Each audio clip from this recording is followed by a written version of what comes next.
Bonjour à tous, le message de Noël à Jérusalem, l'envoyé du pape passera Noël à Kiev et une proposition de loi pour les crèches, c'est dans SIC ce vendredi. Dans un message publié ce 21 décembre, les patriarches et chefs des églises de Jérusalem ont partagé leur message de Noël aux chrétiens. Ils rappellent les souffrances en Ukraine, en Arménie, en Syrie ou encore en Terre Sainte et expriment leurs préoccupations particulières pour les fidèles qui restent sur la terre de naissance de notre Seigneur, malgré les attaques contre le libre exercice de leur religion qui poussent de nombreux jeunes chrétiens à quitter la région. Ils tiennent aussi à remercier les chrétiens qui se rendent en pèlerinage en Terre Sainte et les encouragent également à soutenir les pierres vivantes, c'est-à-dire la présence chrétienne locale. À la veille de Noël, ils invitent les chrétiens du monde entier à prier pour une paix juste et durable sur la terre où est né notre Seigneur. Pour la 5e fois, le cardinal Konrad Krajewski, préfet du Dicaster pour le service de la charité du Vatican, s'est rendu en Ukraine. Un voyage au nom du pape François pour visiter les communautés chrétiennes épuisées par presque 10 mois de guerre. Cette fois-ci, le cardinal amène un camion de générateurs électriques et de vêtements thermiques recueillis par des bienfaiteurs italiens. Ces dons vont aider la population ukrainienne face au froid hivernal qui peut descendre jusqu'à moins 20 degrés. Après plus de 25 heures d'attente à la frontière et malgré le verglas et l'obscurité due aux coupures d'électricité, le cardinal est sur le point d'arriver à Kiev où il passera Noël et apportera la bénédiction du pape. Pour ce Noël, le diocèse de Koudougou au Burkina Faso organise jusqu'au 29 décembre la 3e édition du Noël des enfants en situation difficile, avec près de 3000 enfants attendus pour des activités festives, des messes et la remise de kits alimentaires et vestimentaires. Situé à l'ouest de la capitale Ouagadougou, Koudougou accueille des milliers de familles déplacées en raison d'attaques terroristes régulières depuis 2015. Lors de l'ouverture des festivités en la cathédrale Saint-Augustin, le père Dieudonné Nana, vicaire épiscopal, a appelé à ne pas rester indifférent aux souffrances des plus petits. Nous ne pouvons pas fêter Noël en accueillant l'enfant Jésus si ces enfants vivent toujours dans le rejet, la tristesse, meurent de faim et de froid. La naissance de Jésus nous invite à soutenir les orphelins, les enfants en situation difficile.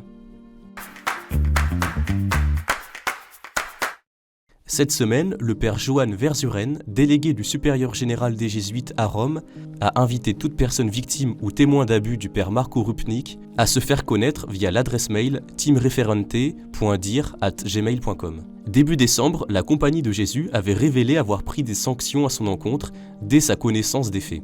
2 enquêtes ont été menées, l'une concernant une question relative au sacrement de réconciliation, l'autre, l'abus de plusieurs femmes majeures dans les années 90 en Slovénie.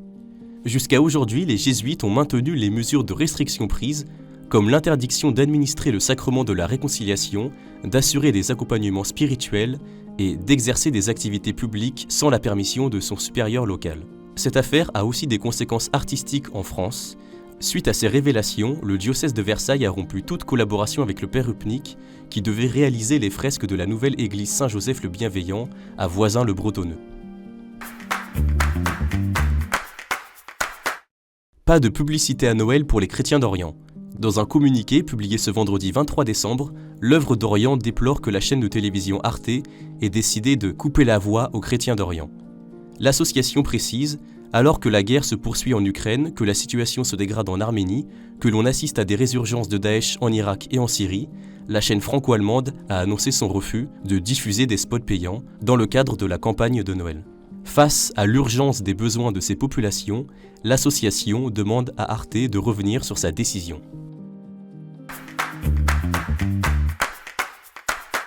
À quelques jours de Noël, une vingtaine de sénateurs a déposé une proposition de loi visant à modifier le texte sur la laïcité de 1905, alors que de récentes décisions de justice ont ordonné le retrait des crèches installées dans les mairies de Perpignan et de Béziers.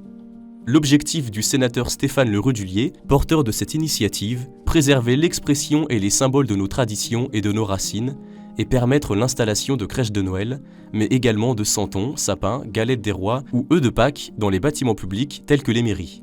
Des symboles appréciés et transmis par l'immense majorité des Français, rappelle l'élu, au-delà de toute croyance ou pratique religieuse.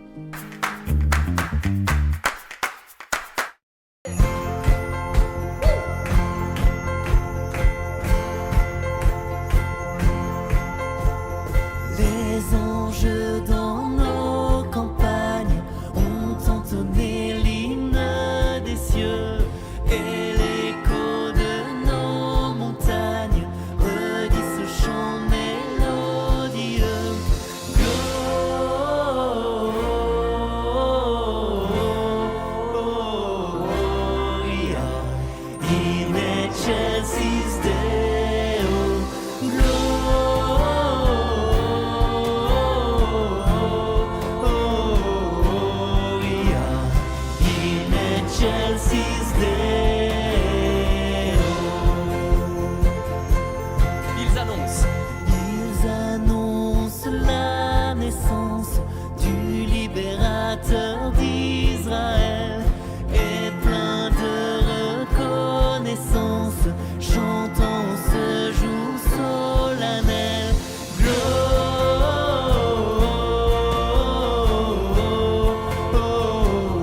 this day.